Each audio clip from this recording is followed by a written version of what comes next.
Order છે. તો શું થયું? બર્ગર અને કેક ગટ્ટુ બનાવે વગર બ્રેક. Food express.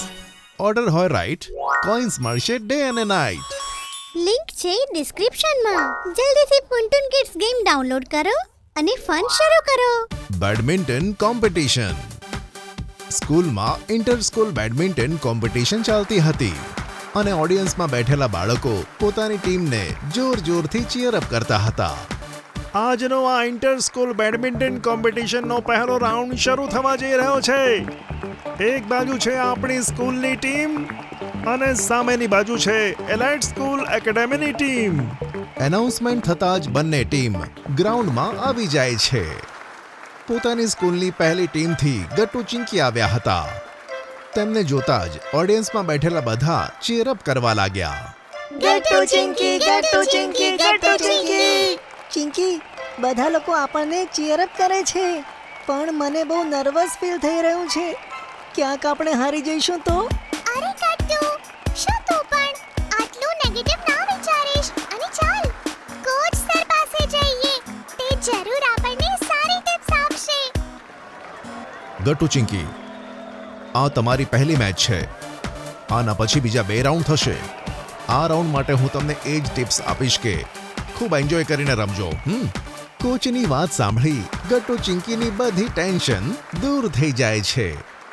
સાચું કીધું સર.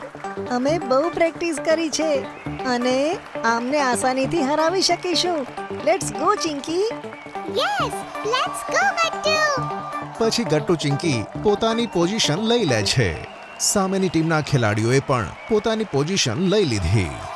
ઓડિયન્સમાં ગટ્ટુ ચિંકીના બધા ક્લાસમેટ્સ અને મમ્મી પપ્પા પણ હતા. મેચ હવે શરૂ થવા જઈ રહી છે. Let's go. અને બધા બેડમિન્ટન રમવા લાગે છે. શરૂઆતમાં ગટ્ટુ ચિંકી ખૂબ જ સરસ સર્વ કરે છે. જોતામાં ગટ્ટુ ચિંકીની નર્વસનેસ દૂર થઈ જાય છે અને સારો સ્કોર કરવા લાગે છે.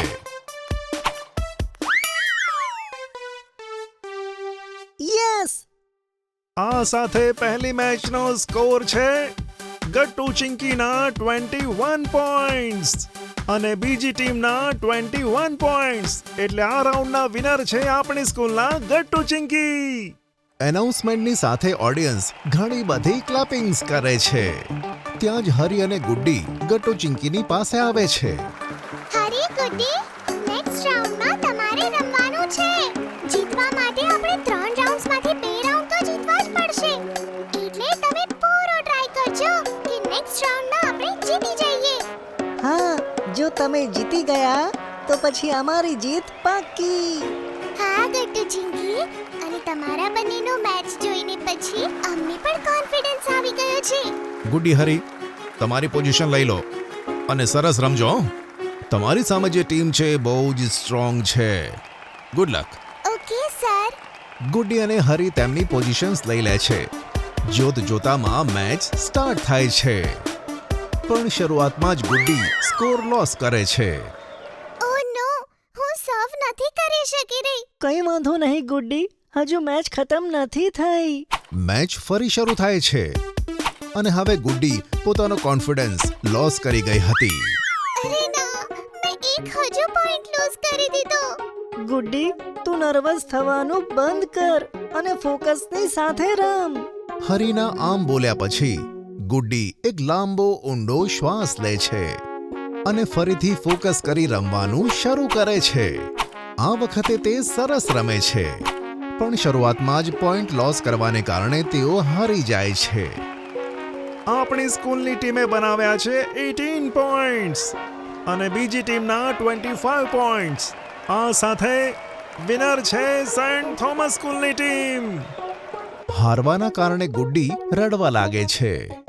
તેને રડતા જોઈ ગટ્ટુ ચિંકી અને કોચ ત્યાં આવે છે. ગુડ્ડી, કંઈ વાંધો નહીં, તું બહુ સરસ રમી. હા ગટ્ટી, તે તો ફક્ત સ્ટાર્ટિંગમાં પોઈન્ટ લૂઝ કર્યા એટલે તારો કોન્ફિડન્સ શેક થઈ ગયો. નહીં તો આપણે પાક્કું જીતી જાત.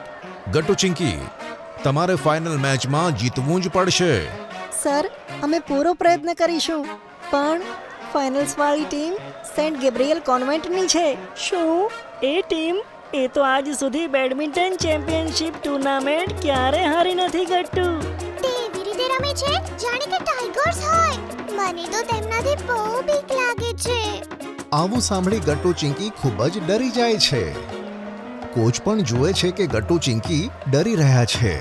અચ્છા હરીગુડી, તમે હવે જાઓ અને ગટ્ટુ ચિંકી તમે મારી સાથે રેસ્ટરૂમમાં આવો. હજુ ફાઇનલ સ્ટાર્ટ થવામાં થોડી વાર છે. ગટ્ટુ ચિંકી કોચ સાથે જાય છે.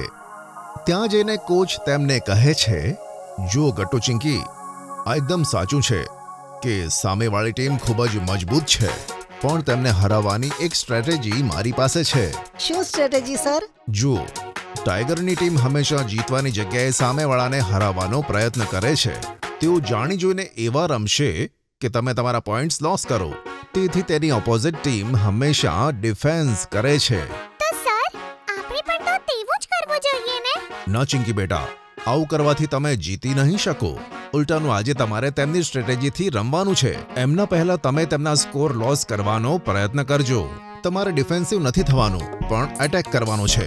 તમારે યુઝ કરવાની છે સ્મેશ ટેકનિક. સ્મેશ ટેકનિક નામ સાંભળી બંને એકબીજા સામે જુએ છે અને હસવા લાગે છે. Okay sir, smash technique.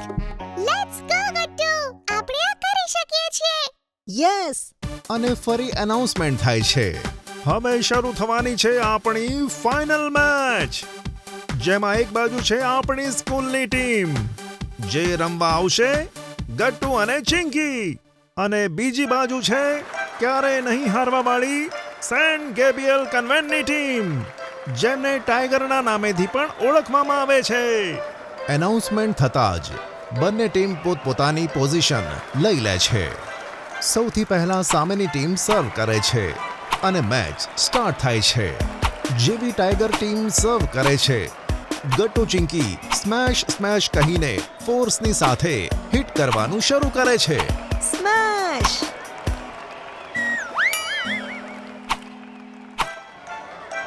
Smash. Gattu Chinki ટાઈગર્સને તેમની ટ્રીક અને એટેક કરવાનો મોકો જ નથી આપતા અને એક પછી એક એવા શોટ્સ મારે છે કે ટાઈગર ટીમ તેના કારણે પોતાના પોઈન્ટ્સ નથી કરી શકતી. આ જોઈ ઓડિયન્સમાં બેઠેલા બધા હેરાન થઈ જાય છે. અત્યારે સ્કોર ચાલી રહ્યો છે ગટ્ટુ અને ચિંકીની ટીમનું 15 અને ટાઈગર્સની ટીમના 13. ચાલો હરાવીએ આ ટાઈગર્સને. સ્મેશ. યસ. પછી ગટ્ટુ ચિંકી એક સાથે એકબીજાને હાઈ ફાઈ આપે છે. યસ, આપણે કરી બતાવ્યું. તો મેચનો સ્કોર છે ગટ્ટુ ચિંકી 26 અને ટાઈગર્સનો છે 17. આ સાથે આ વર્ષની ઇન્ટર સ્કૂલ બેડમિન્ટન ચેમ્પિયનશિપની સ્પર્ધાના વિનર છે આપણી સ્કૂલ, એટલે કે ગટ્ટુ ચિંકીની ટીમ. અને પછી ઓડિયન્સમાં તાળીઓની ગૂંજ ફેલાઈ જાય છે. કેટલાક બાળકો આવીને ગટ્ટુ ચિંકીને ખભા પર ઉચકી લે છે અને ચીયર કરવા લાગે છે. Hip hip hooray, hip hip હૂરે.